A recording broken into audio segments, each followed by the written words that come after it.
I don't think we ever had a special needs cat until we met Willy Wonky. We had to kind of turn this entire house around to meet his needs.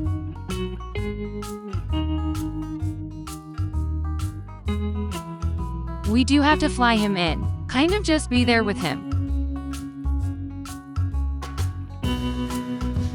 Like a little stall that he can walk into, and the bowl is elevated for him.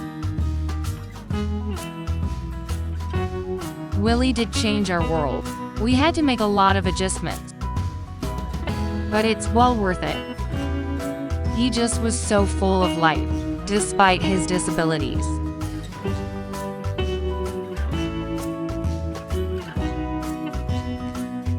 Always trying to play with the other cats. That's not very nice, William.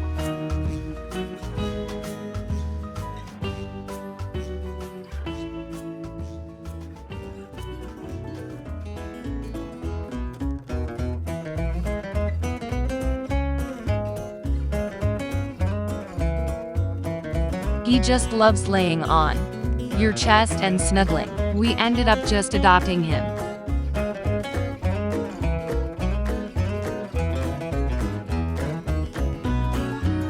A friend of mine reached out to me about a shelter needing help with placement of a wobbly cat.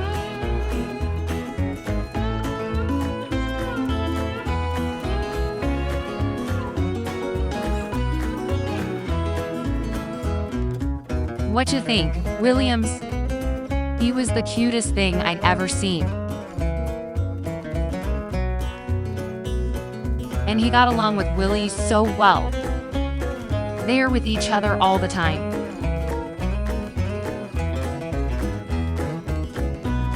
And Charlie loves to groom Willy. He loves to sleep next to him. He loves to play with him, and it's the sweetest thing to watch. Gentle with your brother. About a month and a half later, he joined our family. Definitely went into this feeling a lot more confident with taking on another special needs cat. Special needs animals don't know that they're any different and can provide so much love and care. I'll think my home will be open to many more special needs animals.